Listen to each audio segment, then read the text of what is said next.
Yo, what's up, Montana? Welcome in. It's Nuanez Now, 102.9 ESPN Radio. I'm Colter Nuanez. We are coming to you through the Grizzly Disposal studio. Grizzly Disposal. The only Bears that should be in your garbage. Pretty simple today. All NFL talk, basically for 2 straight hours. You hear from a couple of your favorite local experts. Brooks Nuanez will join us to do over-under win total guesses and a little bit of guess the lines, as well as some of our picks for over-under win totals for both the AFC and the NFC South. That's in hour number 2, but hour number 1, Andre Patterson, talking all things NFL. And he also has some thoughts on the various divisions in the National Football League. Andre, a wide-ranging and unbelievably interesting coaching career. He started his coaching career at the University of Montana, and then actually at Missoula Loyola as an assistant high school coach. Then he coached high school football out in Western Washington before then he dove into the college ranks. He got into the Mike Price coaching tree, and then he climbed all the way to become the first black head coach ever at Cal Poly, and I think the first Division I head coach at Cal Poly as well, as they made the transition in the mid-1990s. And then he got a chance with the New England Patriots and then the Minnesota Vikings, and the rest is history. He coached 24 years in the NFL, coached Hall of Fame players like John Randall, Leroy Glover. Daniil Hunter will probably be a Hall of Famer by the time it's all said and done, and a whole bunch of other guys. Dexter Lawrence and Leonard Williams in New York, most recently with the Giants. Andre made stops in Minnesota, Dallas, Denver, Cleveland, and with the New York Football Giants. So he has more than enough acumen and insight, but also experience to help us guide and analyze all things NFL. So looking forward to that here off the top. Brooks Nuanez with some over-under win totals in the second hour or two. I know it's football crazy, football fever. There's a great game at Washington Grizzly Stadium on Saturday night, but if you'd like to go watch some MMA, the Fusion Fight League is at the Osprey Field, the Paddleheads Field, as it were. I'm a Missoula guy, so I still call it the Osprey Field. But Ogre Park Allegiance Field, downtown in Missoula, Fusion Fight League descends upon that venue. And if you'd like tickets, we got them for you. 406-888-1029. That's 888-1029. Text us, call us, let us know what you want us to talk about, whatever. That'll get you entered in to win as many as 4 tickets to Saturday's Fusion Fight League. So let us know if you'd like to go watch some MMA. Former Grizz Colton Curry, who was a standout multi-sport athlete from Valier, Montana. His dad, Scott Curry, was an All-American for the Grizz, who then went on to play for the Green Bay Packers. Colton is trying his hand at MMA, so he will be on the main card for this Fusion Fight League. Plenty of other good fights as well. So if you'd like to go, 406-888-1029. It's a great pleasure to have Andre Patterson in. He's just such a nice and kind man, but also just a great orator, a great storyteller, and a great analyst. So we've been happy to add him into the fold, and you can find him every Thursday here on 102.9 ESPN Radio. Without further ado, here's the man. Well, there's only one time you can do the first one, but now we get to do the second one. Andre Patterson joining us in studio here on Nuanez Now, 102.9 ESPN Radio. Coach, good to see you. Football's here. How you feeling? I'm feeling good. Yeah, you can smell it. You can smell it in the air. You definitely can. And we're a couple weeks away from the NFL. We will be talking plenty of NFL, but high school football starts around the state of Montana Thursday night, and then into Friday as well. And then, of course, the Grizz back in Athens on Saturday. Montana State also opens up on the road as well. So have you thought any about this Grizz football season? Yeah, I talked to Eric Price yesterday, receiver coach, and he wanted to know if I was going to go to the game on Saturday, but I got a lot going on. But, yeah, I'm excited to see him play. He seemed very excited, thinks they have a really good football team, and so I'm looking forward to watching him play. Well, his group looks really good, and he's done a good job for sure. So excited to see the Grizz receivers as with a couple of returners, but also I think a guy that could be one of the biggest impact players for the Grizz, Landon Ransom Goals, who's a transfer from Rice, and he's been tearing up camp, so that's going to be fun to watch. Did it materialize your gig with the high school deal? Is that going to happen? Yeah, I'm doing. Very good. Tomorrow night I'm doing Hellgate versus Bozeman. Yeah. So as we record here, we're recording this on a Wednesday. You're listening to it on a Thursday. So tonight, as you're listening to it, there will be a broadcast of Bozeman versus Hellgate to open up the season. One of 4 games on the docket for the Thursday night high school football slate. So that's also fun. So you're looking forward to seeing some of the high school guys? Yeah, I'm looking forward to it. I'm looking forward to seeing them play. I know Bozeman has a receiver that's going to the Bobcats. That's right. Yep. And then I think Hellgate has a guy that's also being recruited too. So I'm looking forward to seeing him play and doing the game, and I'm excited. Yeah, definitely. And it's going to be fun to see all of the action get kicked off and sort of see the early pecking order here across the state of Montana. All right. Andre coached in the NFL for a really long time, so that's going to be our go-to bread and butter here on In the Trenches with Andre Patterson. So what do you think, before we get to, we're going to do division by division today, some of the main storylines throughout the NFL, but what do you think is the most intriguing, or maybe a couple of the most intriguing storylines broadly in the league coming into this year? Well, I think one of the big ones went down yesterday was the quarterback position in Cleveland. Yes. You know, I mean, not only for the future of the organization, but with all of the things that have gone on there, you know, and totally. You know, the fans booing Watson last week in the preseason game, and now he becomes the starter. So to me, that's really interesting. Number one, to see how the team handles that, and to see how long they keep him as a quarterback if he's not playing well, you know. So I think that one to me is really interesting. What did you make of the Shedeur Sanders situation? Because that was a lot of drama 2 NFL drafts ago. Sanders obviously had such a high profile, both because of his play, but also because of his persona, his dad, all the, you know, the reality TV stuff, the social media. I mean, the guy had as much exposure as you could have as a 20-year-old kid. And then when he slid in the draft, that became a whole side story of its own.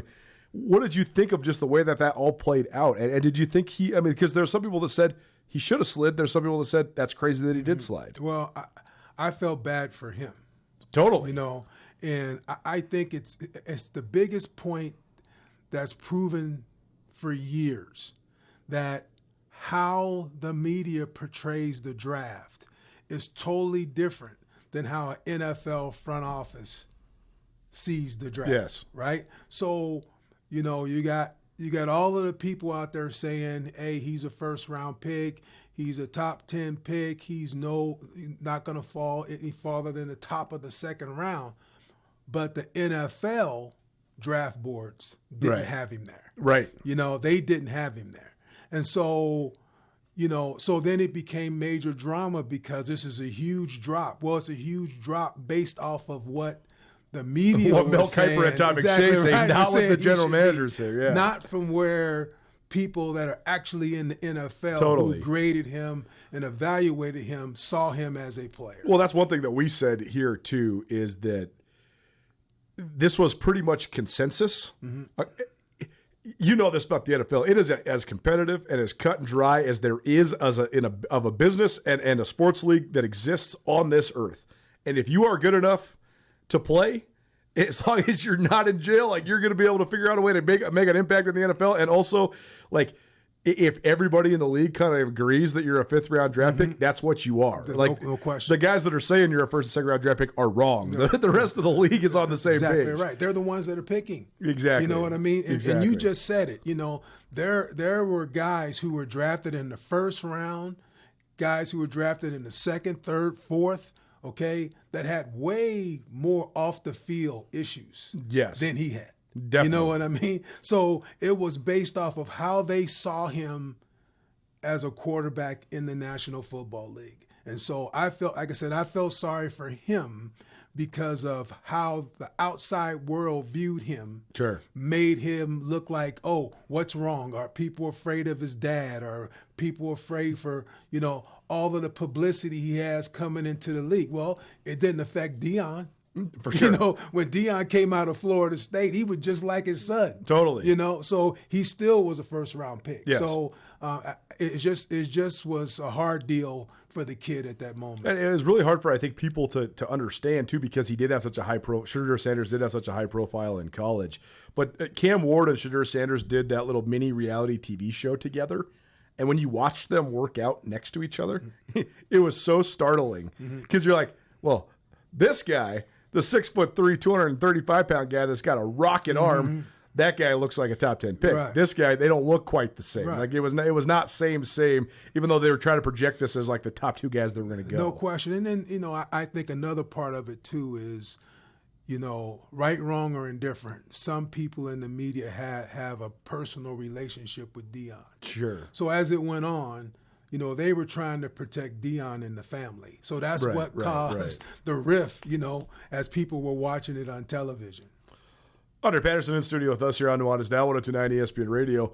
I think the other big sort of off-season, off-the-field storyline is all the crazy drama that went down with Mike Vrabel and Diana Rossini and all this. So we don't need to get into all that because I think that's a pretty big mess that I don't think that we need to spend too much time talking about. But I do wonder, I just think that's going to be a story that lingers over this season. There's going to be a reporter in every press conference that asks Mike Vrabel about this. And he's going to deny it, or he's going to say, we're on to Cincinnati or whatever. He's going to do his best Bill Belichick. But I do think if and when they slide at all, because, they have enormous expectations as the defending AFC champs. They went 14-3 last year. Right. That's going to be hard to replicate. Every time there is a slip-up or whatever, I just think that the media is going to try to make that into the reason why, even if it's not. So what do you think of just their challenge in sort of managing the drama that exists there? Well, I look at it like this, is that he's in the best place he could possibly be for the drama that he went through this summer. Right. Being in New England. Man. Mr. Kraft being the owner. Him having issues too. That's the thing. I was telling one of our coworkers, the Patriots have been doing this, managing the offseason scandal for 25 years. There's no question. This is what they do. There's only one other organization that he could have made it through all this, and that would have been in Vegas or Oakland, right? That's right. That's the only place. Every place else, he would probably be unemployed right now. Totally. Right? So I think that the organization understands what's in front of them.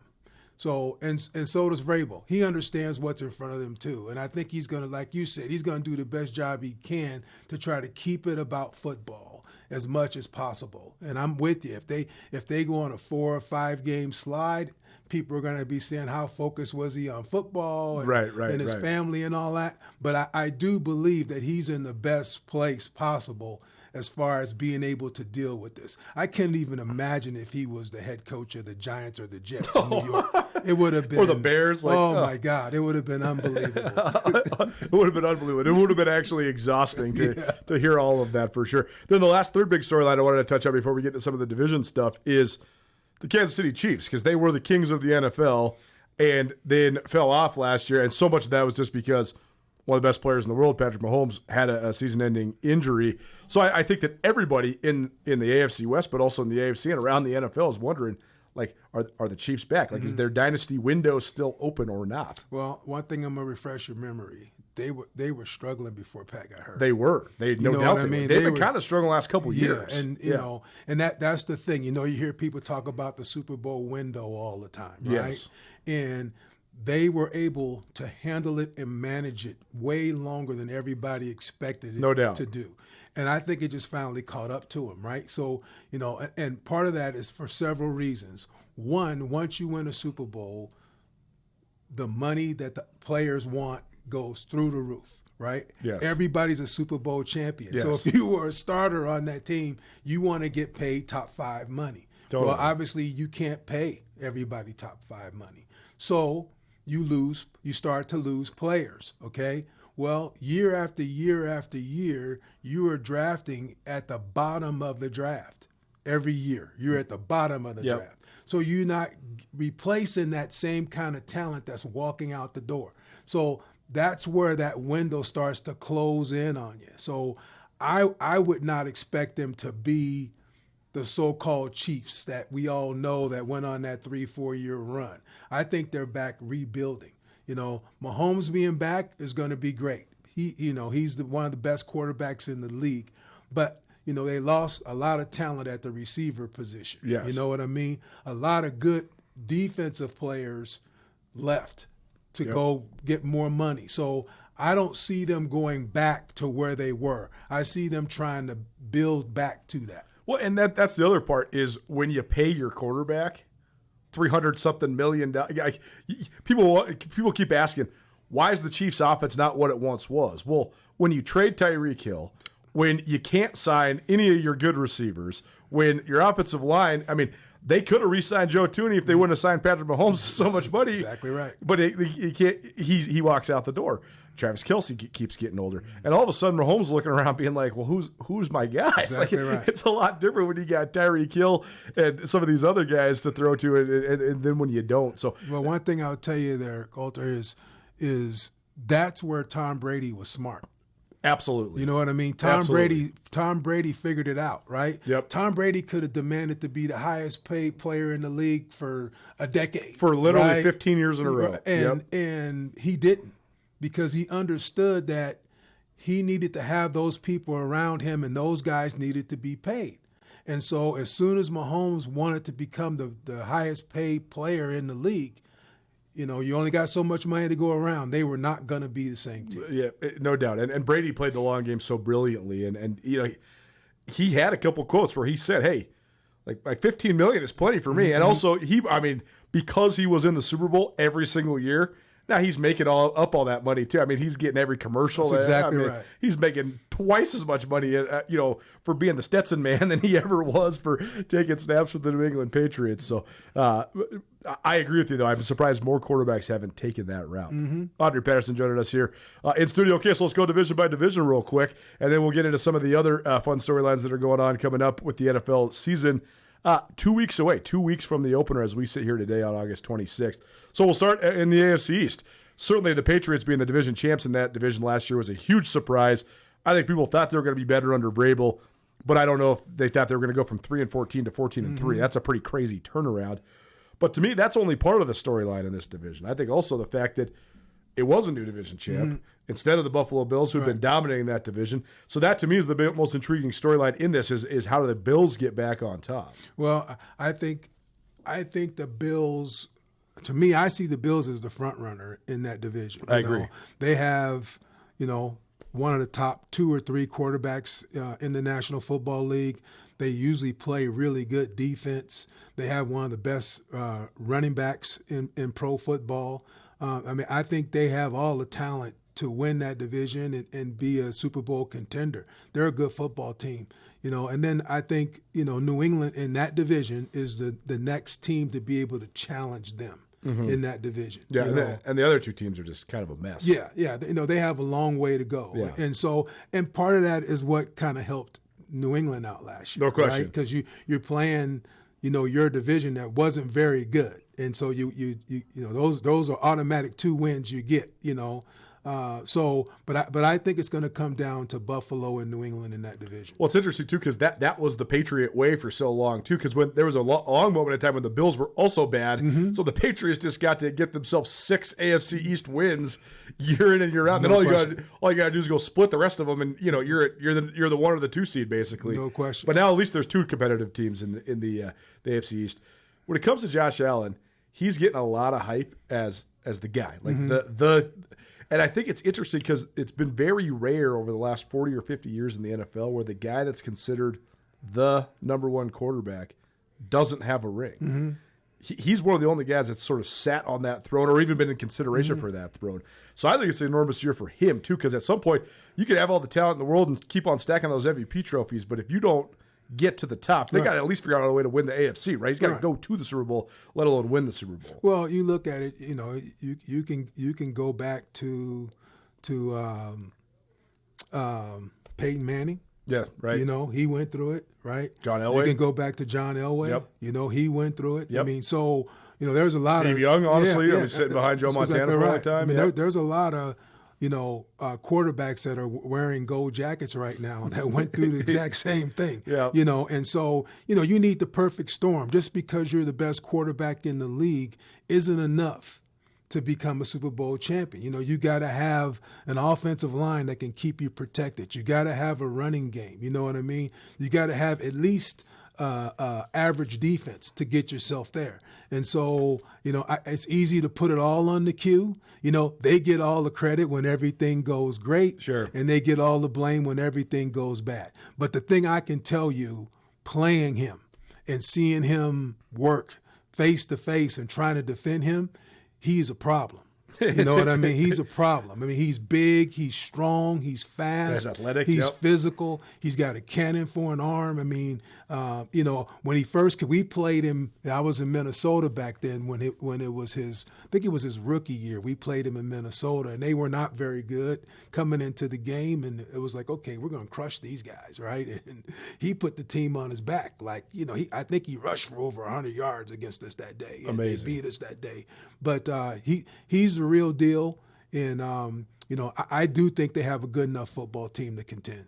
Andre Patterson here in studio with us on Nuanez Now, coming to you through the Grizzly Disposal Studio. Grizzly Disposal, locally owned, veteran-owned, the only Bears that should be in your garbage. All right, the NFC East. This has been the division that has been the most up for grabs over the last 20 years. You know this, coaching for the Giants over the last handful of years.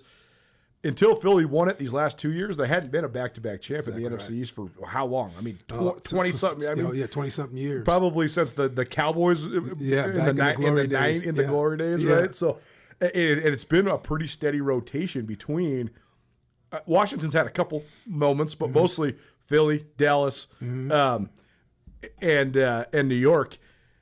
And now, last year, it was actually like the division where it was like, who's going to win this thing? Because even though the Eagles won 11 games, they were all sorts up and down. They had all sorts of drama. And then the other three teams were all below 500. Right. Yeah, I see it this year as Dallas. I really do think Dallas has what it takes to win that division this year. Their quarterback is one of the top 5 quarterbacks in the league. He is unbelievable throwing the football. So you're in on Dak Prescott because he's the lightning rod, right? Oh, he knows where to go with the ball. He's got a cannon for an arm. He can't run like he used to because of the injuries that he had before. They've got 2 big-time receivers. They got a really good tight end. They have a good offensive line. So to me, I think the biggest thing for them, which hurt them last year, is their defense wasn't very good. So Jerry went out and spent a lot of money on the defensive side of the ball. So if that part comes through, I see them as the favorite in the NFC East. I'm wondering when the Quinnen Williams trade from last year is going to start to pay dividends, because I was as high on Williams coming out of Alabama. I mean, I thought he was unbelievable. And I thought when the Jets got him, oh, man, this is something that could actually help them turn the corner. And there was a couple years there where the Jets were actually really good on defense. They just couldn't score worth a lick. Right. I mean, they literally couldn't even score. They went a month without a touchdown one year.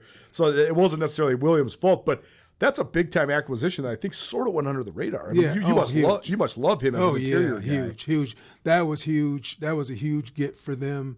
But I just think for so many years of being in that division, I think Philly's window has closed.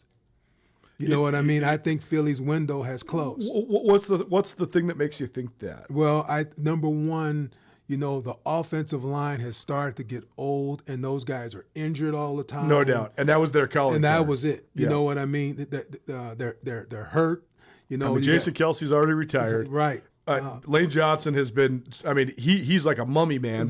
Exactly right. I mean, he got to get taped together. And I think he said, "This is it. This season's the last one." I watched a little mini doc on him and what it takes him to get ready each week. The guy is in the training room and doing rehab like 30 hours a week. No question. So the offensive line is not what it used to be. They were the best offensive line in the league, hands down. Yes. And so when Saquon went there, everybody put it on Saquon, right? And Saquon's a great player. He's really get me wrong. Totally. But he's not getting touched till he's 7-8 yards down the field. Right. So he could be Saquon, Yeah. And then last year it wasn't like that, with the offensive line. Totally. One of their best receivers leaves. He's totally gone. He's gone now. They do have a lot of talent on defense. They do. Especially up front. They have a lot of talent on defense. But I think the window for that team is closed, and until they are willing to accept that and say that we've got to, find a way now to rebuild, it's going to be an issue. The narrative around the Eagles is always going to be so loud because of the media market that they're in, the passion of the fan base, the division they're in, all that stuff. And they went through it last year with all the ups and downs and all the drama with A.J. Brown and all the stuff that was coming out about that. But also, as soon as you do start to slip, now these other question marks are going to come up. These other storylines, fair or not. Can Nick Sirianni do it? Right. Is Jalen Hurts actually good? Exactly right. And those things are going to be louder, and how do they handle that stuff? right. So, interesting. What do you think of Washington? Because Washington was really good 2 years ago and then not good at all last year. Well, the quarterback got hurt. Yes, that killed him. And that really hurt them. Every now and I'm gonna give you an example. When I went to the Giants when was it? Was it 24? No, it was 22, I think, if I remember correctly. Brand new coaching staff. Struggling on offense. In that year, we made the playoffs. We were a wild card team. Our offense did enough to score points. We did enough on defense to help win games, and we made it to the playoffs, and we won a playoff game. And so everyone was saying, hey, the Giants are on the rise, right? Mm-hmm. And then you come back to next year, and then you kind of get knocked down to reality. And your warts, people figure out your warts. No question, you know what right? I mean? And we weren't able to fix those warts before the next season started. And I think that's what happened with Washington. Totally. The quarterback was such a huge difference his rookie year. No one expected him to do what he did, right? No. And to be able to be athletic and run with the ball, he threw the ball way better than you expected him coming out of college. But I thought last year, even before he got hurt, the NFL defenses had started to catch up to him, making him make throws that they figured out that he's not the best at and take the easy throws away from him. And it's only a matter of time if you keep running in that league as a quarterback that you're going to get hurt. Totally. That's what's going on with Dart right now in New York. Yes. If you keep running, eventually they're going to get you. But I don't see Washington being in that contending area. Well, the other part is that they were the oldest team in the NFL the last 2 years, and that's going to eventually catch up to you. People think they're young because they have a young quarterback, Right. but everybody else around Jayden Daniels is old. So it's an interesting point you make, though, about the way that teams game plan for quarterbacks, right? Like you get like a 10 to 15 game window where maybe people don't know exactly what you can and can't do. Once there's a sample size, though, then everybody's going to know what you can do, and they're going to make you do what you can't do, There's right? no doubt about it. And so, when you go, if you're going to play Mahomes, right? Mm-hmm. Already what his greatness is, and so your attention goes to the people around him, right? So Mahomes is going to be Mahomes, right? So how can we make these receivers have to make tough catches? Well, but when you played Washington and Daniels first got there, right? You were thinking about the people that he had around him, the receivers, the running backs, right? And just don't let this young quarterback beat you with his legs. Well, you come to find out that they did a great scheme of giving him throws that he was really good at making. You know what I mean? And so, but then last year, the defenses took that away. And so that's usually what happens with young quarterbacks. Andre Patterson here on Nuanez Now 109 ESPN Radio. Take a quick break, come back, keep on going, division by division. Don't change that dial, keep it right here. Welcome back. Nuanez Now 109 ESPN Radio, coming to you through the Grizzly Disposal studio. Grizzly Disposal has construction roll-off boxes for your construction project. Don't wait days or even weeks. They can get them to you within 24 hours. All you have to do is visit grizzlydisposal.com. Grizzly Disposal, the only bears that should be in your garbage. We'll come back to the interior, the middle divisions in the NFL. I want to actually go out west now because we've been talking a ton about some of the divisional races and haven't talked that much about specifically the AFC West. So we led with the Chiefs being one of the main storylines, but all of a sudden that's become an unbelievably competitive division. I'm not sure what the future holds for Vegas. We'll see how they manage the bridge between Kirk Cousins and Mendoza, the number one pick out of Indiana. But I do think that, the Chargers coming off a playoff year, the Broncos coming off the number one seed, and you have to expect the Chiefs to at least be more competitive than a 6-win team. Seems like a pretty stacked division. Yeah, I think it's going to be a very competitive division. I still see Denver as the team that's the front runner. Their defense is really good. Their top offense, 3 in the league, probably. Right? And they get turnovers at a high clip. They do a great job of affecting the quarterback on defense. The quarterback there had a heck of a year last year. So I think Denver is the number 1 team in that division. Okay, I'm going to always have Kansas City in the mix as long as Mahomes is the quarterback. As long as Andy Reid's there, too. And right? Andy Reid's the head coach. Yeah. They're going to find a way. I think the Raiders is going to be a building year. I see Kubiak going with Kirk Cousins because of the history. Sure. We were all together in Minnesota. Yep. So I see him starting the season out with Kirk Cousins, and Kirk can win some games for you. But I think they're in a kind of a rebuilding mode there. Yeah. And I think the Chargers are ready for a downward slide. What makes you think that? Well, because I thought defensively they were getting more out of what they had. On defense. Kerwin James, the safety, is one of the best in the league. Love Kerwin James. Yeah, he's one of the best in the league. Their front was average, and those guys played pretty well. Yeah. The quarterback's a really good player. Running backs are average. Not really a receiver that scares you a lot. Yeah. You know what I mean? So I just, they, obviously they do a good job of managing games. Yes. But Jim Harbaugh's one of the best. Yeah, he does a great job of managing games. But in this league, it always comes down to playmakers. Yeah.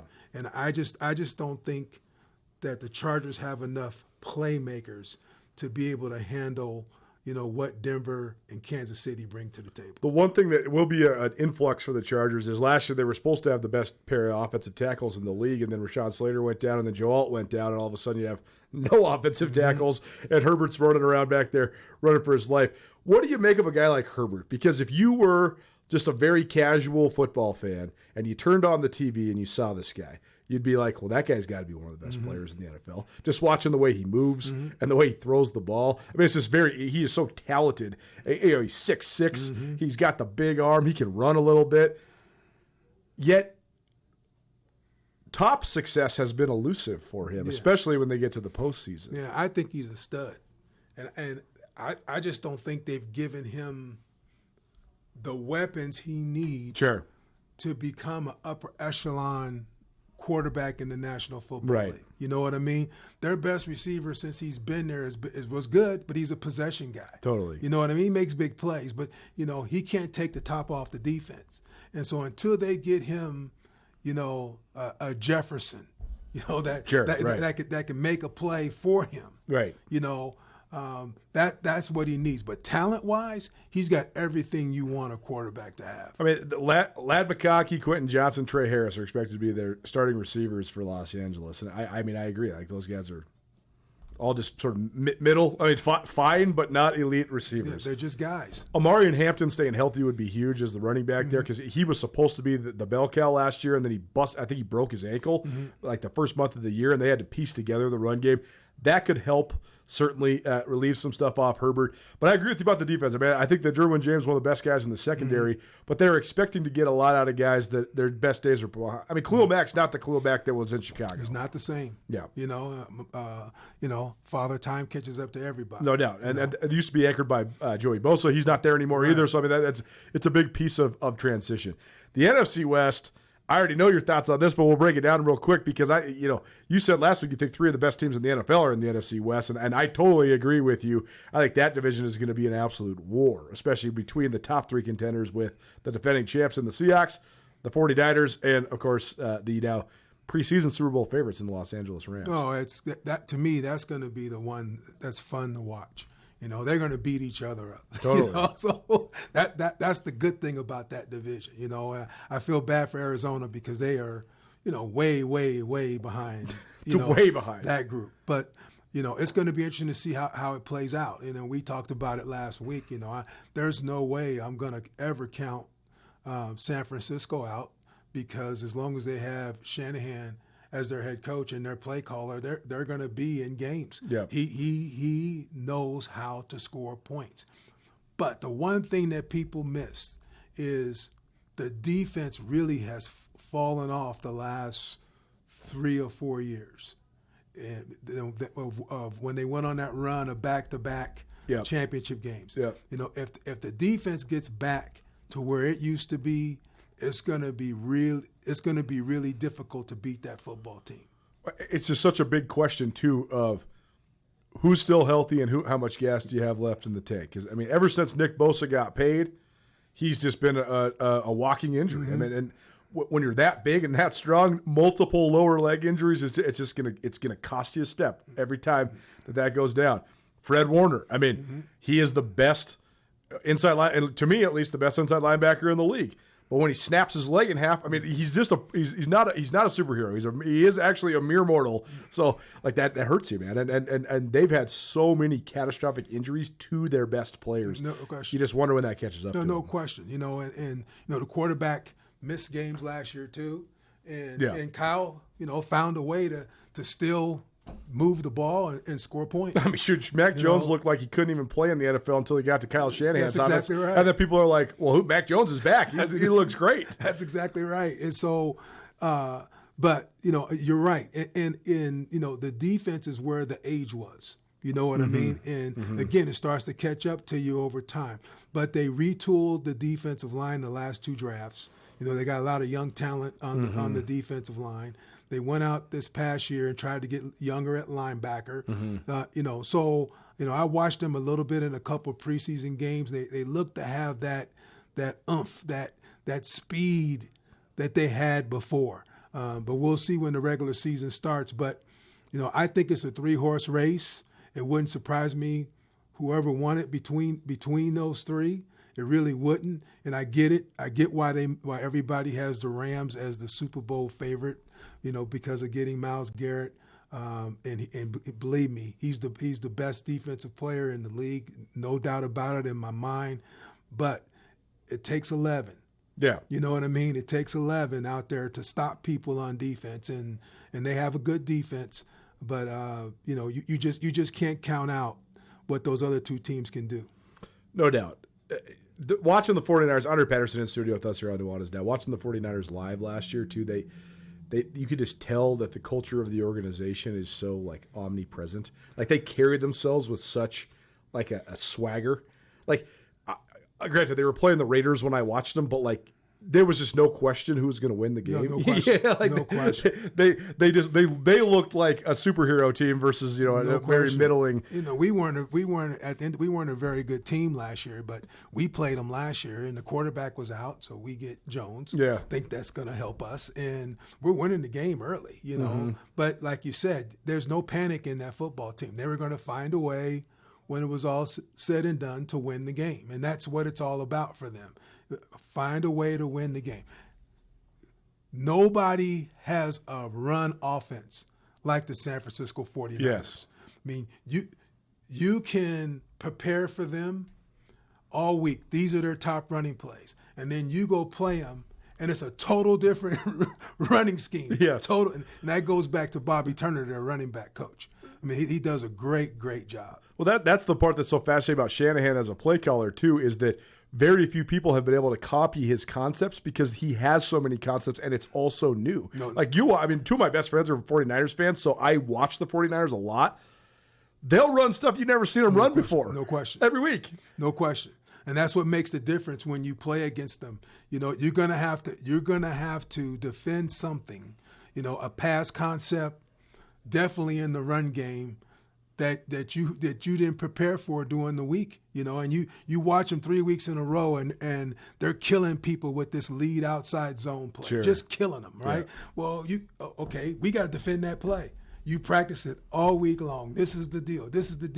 And in your game, you never see it. Well, let's talk about the NFC South then. That's the division that has gotten the least pub on this show because last year it was just it was a poor division. Everybody was below 500. Somehow the Panthers, a good job by the Panthers for going from being so downtrodden to then being competitive, but to win the division with an 8-9 record and sort of do it with Atlanta backdoor backing out and Tampa Bay sort of melting down the stretch, and then the Saints they're sort of lost. They're trying to find their way. But what do you make of that division this year? I still go back to Tampa. I still go back to Tampa because they have a quarterback.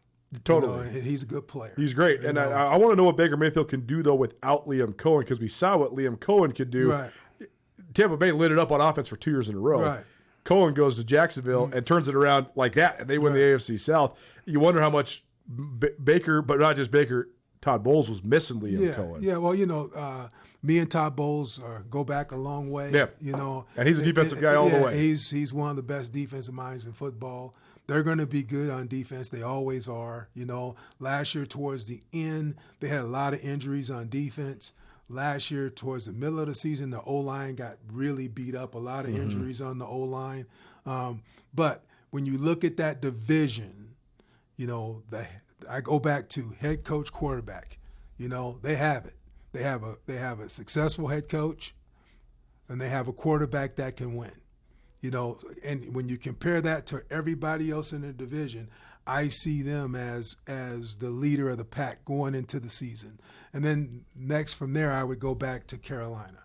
They had playoff experience, even though they didn't have a winning record. They had playoff experience. Yep. They have a young quarterback that still needs to prove really who he is. But they played fast, they played physical, and they competed the whole way through. So I think it's between Tampa and Carolina, and to me, I give Tampa the head of being in front right now. Atlanta is the one that just rolled the dice on everything and everybody, right? They signed Bijan Robinson to a huge contract. They signed Drake London to a huge contract. They re-signed Kyle Pitts, so they got top 10 draft picks in all three of the main skill positions, but they haven't been able to figure out the quarterback spot. And certainly Kirk Cousins actually stemmed the tide pretty good for him last year before it kind of fell apart. But it's an enormous risk to go out on the free agent market and have Tua Tagovailoa be your guy that you're going to hitch your wagon to when the backup is Michael Penix, who's on, round 3, round 4 of knees? I mean, this guy's torn his ACL more times than any guy I can remember that's still playing. So, but I think both those guys are talented, though. If one of them hits, Atlanta could be the dark horse to win this division, but that's a huge risk. These guys are two of the most risky quarterbacks you can have in football right now. Well, Tua, the thing about Tua is he's a good, quick decision, get the ball out of his hand guy, right? But if you make him have to hold it and you make him have to throw the ball down the field, there's an issue. There's an issue. And so that's what happened at the end at Miami. If you remember at the beginning in Miami, they were killing people, scoring 40, 50, 60 points. But the ball was only traveling in the air 7 yards. Totally. You know what I mean? So, and then finally, defenses figured it out. And so that's why he was getting concussed.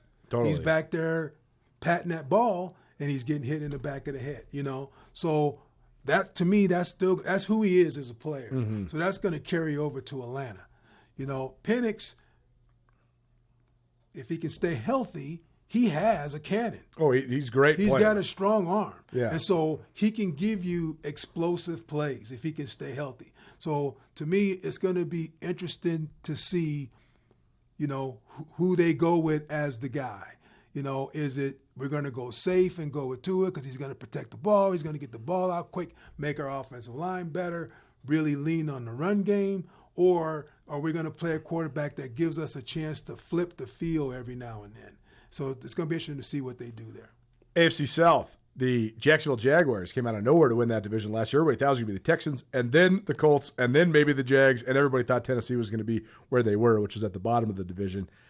To me, Jacksonville winning that division is, first of all, a credit to Liam Cohen and then sort of the revitalization of Trevor Lawrence, but also kind of a failure on the Texans' part, too. Mm-hmm. The Texans are a very talented team. Very. They should be one of the front runners. I think one of the guys that has the most pressure on him in the whole league coming in this year is C.J. Stroud, because the Texans are stacked on defense. Mm-hmm.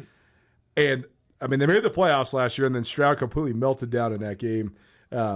And so I just think it's an enormous year for him to be able to prove that he actually is a guy that can be a guy you can build your franchise around. I agree with that. They have all the weapons you need to be successful, for sure, in Houston. The one thing, though, I'm going to tell you about Jacksonville is everyone in the league could see that could happen in Jacksonville because of so many years of being in the bottom of the league and having, top 5 first-round picks. Totally. You know what I mean? Well, and they didn't necessarily use it on the splashy guy because they had Trevor Lawrence. Right.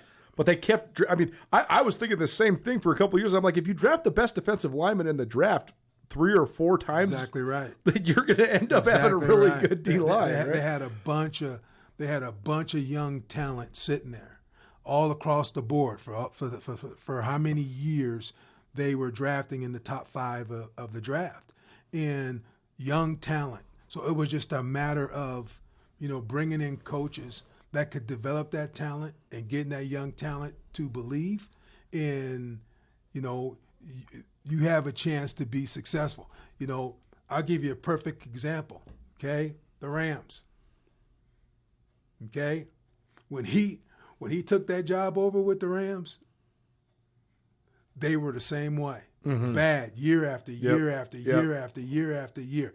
And just a boatload of young talent just sitting there. Yep. You know what I mean?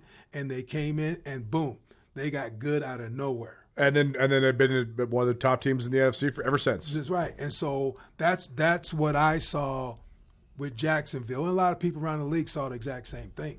Now, part of the reason it wasn't the job that like the hot head coach candidates last year wanted to go after. Sure. They knew they had talent, but people were worried about the GM and the owner. Sure. And so that's what scared the big name head coach candidates out of that job, when it was open. But they've got good talent. They're still going to be a good football team this year. And I would say that they would be the front runners in that division. Nuanez Now August, ESPN Radio. 2 more divisions to get to. Take a break, come back. Andre Patterson, break down the North, both the AFC and the NFC on the other side. Welcome back. 102.9 ESPN Radio. Colter Nuanez, Andre Patterson. Going division by division. We got 2 left. We'll start with the AFC North. Man, I think this is the one with the most mystery in it. We led with the Cleveland Browns and their quarterback decision to go with Deshaun Watson. I think they're kind of on the outside looking in. I know you like Cincinnati. Changing of the guard in Pittsburgh and Baltimore. So, I mean, that's the first new head coach in Baltimore in 15 years. Mm-hmm. The first new head coach in Pittsburgh in 20. So that's going to be different for sure. To me, though, it seems between those 3 teams, this division is pretty wide open. Yeah, I still see Cincinnati right now as the front runner, with Baltimore being right underneath it. Baltimore has one of the most dynamic quarterbacks in the league. He's still that guy, yeah. And has the ability to win games, put the team on his back and win games. They're usually very good on defense, So I still see Baltimore as a team that can compete for that division title. But I just think Cincinnati went out this offseason and did the right things. And to me, it's going to come down to 2 things for them. Can their offensive line hold up? Yep. Okay, because if they can, they'll have one of the most explosive offenses in the league. And then on defense, with all of the new talent, will that gel quick enough for them to be, like we talked about last week, just a top 15 defense in the league? If that happens, I think Cincinnati will be a really good football team this year. It's going to be so interesting, too, as I think we talked about last week. What does Pittsburgh's identity settle upon? Because they haven't had an offensive coach ever. And now they have one of the most offensive-oriented coaches in the history of football, Mike McCarthy. I mean, that's what McCarthy wants to do, is roll it and score 35 points a game. No question. I want to know how that's going to work, though, because we've never really seen a Pittsburgh team that wasn't based on their defense. Well, and that, to me, that's going to be the interesting thing, right? Because one of the things as a defensive coach for 24 years in the National Football League, when I worked for a defensive head coach, his whole thing was not to put the defense in harm's way. Sure. Right? Offense, it's fourth and 2, punt the ball, make them go to long field, right? An offensive head coach doesn't see that way. We're going to go for it, right? Yeah. And then now that they don't get it, the defense has to go out and defend the short field. Yeah. Right? So for decades, Pittsburgh's defense has been protected because they've had a head coach that would not let them be in harm's way, right? Now it's going to flip, right? You're going to have a head coach that's going to go for it. I mean, he's not going to think about, okay, 3 downs, we don't get the first down, punt it, and play field position. He's thinking about, I have to score points. So to me, it's going to be interesting to see how that defense holds up by being put in more pressure situations throughout the course of games, because they've never had to do that. Then number two, how is the Aaron Rodgers dynamic going to work out? Right. To me, that's huge, right? Does the offensive coaching staff say, okay, we know he's not Aaron, what Aaron used to be. He's still a good quarterback. Let's call plays of what he can do. Or are they going to let him go out there and still try to be Aaron, right? And so if he goes out there and he's still trying to be Aaron, there's going to be some turnovers that happen, and that's what happened in New York. Totally. And so that, to me, that's going to be interesting also. NFC North, I think I'm not going to say it's the best division. I think it's the most even division, though. I think all four teams could win it. I think all four teams could finish fourth. We saw that last year. Who thought the Bears were going to win the division? I don't think anybody did. Who thought the Lions were going to finish last in the division? I don't think anybody did. Even with Minnesota and all their quarterback drama last year, they still figured out a way to have a winning record. Mm-hmm. So it's funny looking at the over-under win totals. Vegas has them all at 9.5. Mm-hmm. They're saying, and I think Minnesota's 8.5, just because of the Kyler Murray sort of wild card that could be. But I mean, Vegas basically expects all these teams to just be right there at 500. It's obviously not going to end up like that. But I think this is where all four teams are the most even in any division. Oh yeah, that's another one where they're just going to beat each other up. Totally. But to me, the wild card in this whole thing is Kyler Murray. No question. Right? But we all know Minnesota's good on defense. Yep. Their defense causes issues. Totally. Okay, there's no question about that. We know Minnesota has 3 good receivers and a great tight end, yep, and a good running back. A couple pretty good running backs. Yep. Yeah, so we know that. If Kyler Murray goes back to being the player he was in his early years in Arizona, Minnesota could take off like wildfire now. Yep. Okay? When Kyler first got there, he had a receiver that was in his prime who just went in the Hall of Fame. Mm-hmm. You know what I mean? Yeah, totally. When he had Larry Fitzgerald. Yeah, just went in the Hall of Yeah. Fame. Now, the funny thing, Larry Fitzgerald was our ball boy when I was coaching. Because Larry Fitzgerald's old man worked at the Minnesota newspaper forever. Yeah, yep. forever. So, great guy. He was a great man, But anyway, so Kyler Murray had Fitz as his receiver. Yeah. And we went in there and we played them in Arizona, and it was the most back and forth. And we were the number 1 ranked defense in the league. It was the most back and forth game you've ever want to see.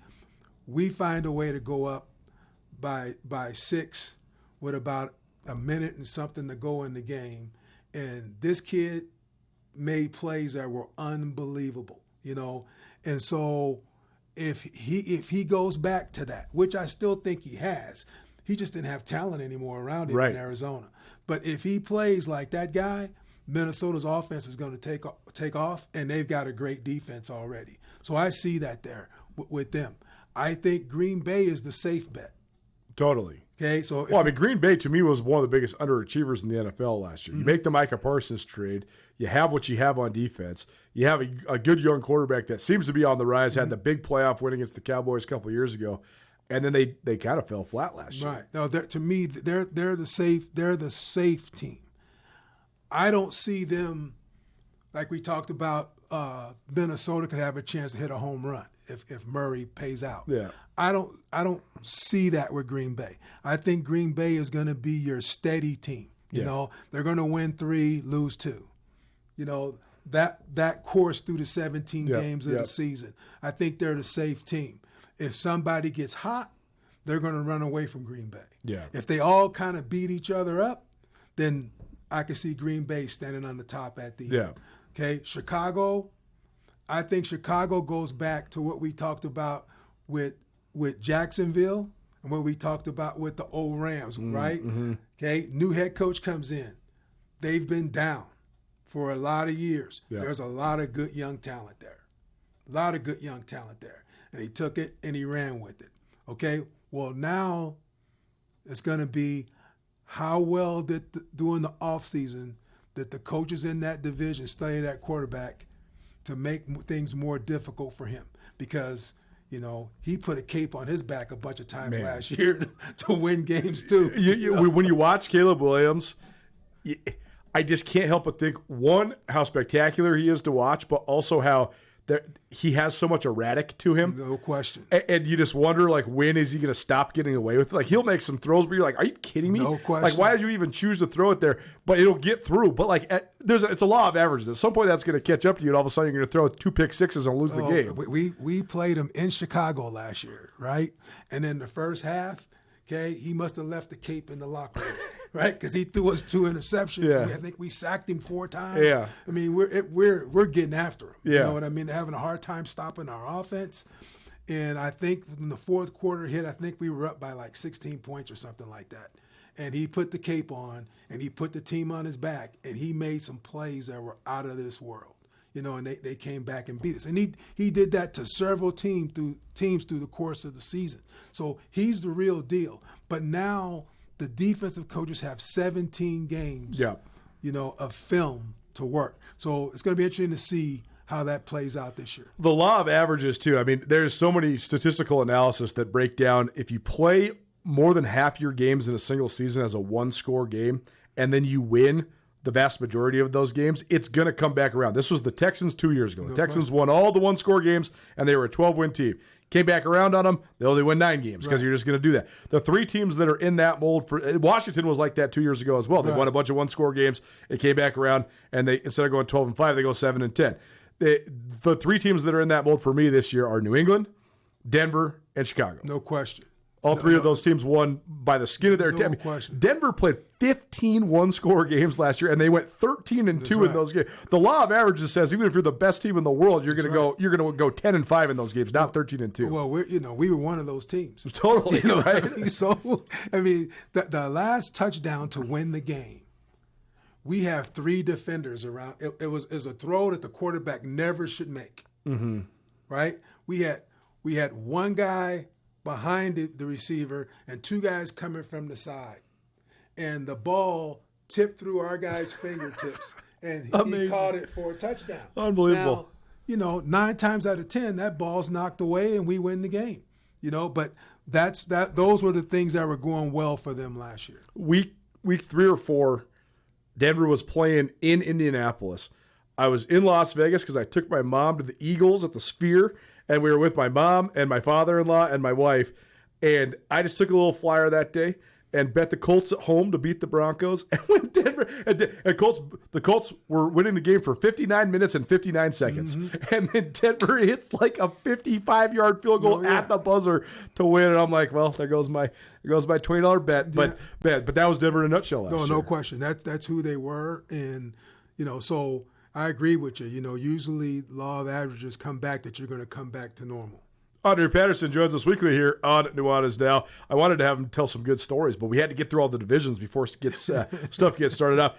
Next week, he will not be here because you got to go. This is fun. You're going to go watch your son coach a little football. So AC Patterson, who is Andre's son, he has been in the Big Sky world for a little while. Coached at Portland State, coached at Sac State, but now he's got a new gig as an offensive coordinator. So you're going to the land of magic. You're going to New Mexico. Yeah, going to New Mexico to watch him play the home opener, and I'm excited to do that. Something that I wasn't able to do a lot, because of me coaching at the same time too, and so I'm looking forward to that and seeing what it feels like. We'll certainly reconvene with the NFL season around the corner, and this will be fun. We're going to do this on Thursdays, but next time we do one of these, I think we'll probably just choose to record it after that first game has happened, because the NFL opens on a Wednesday with the Super Bowl rematch between the New England Patriots and the Seattle Seahawks, so we'll actually have a game to talk about when that rolls around, and maybe we'll have some story time then as well. But thanks for swinging in, man. Oh, thanks. My pleasure.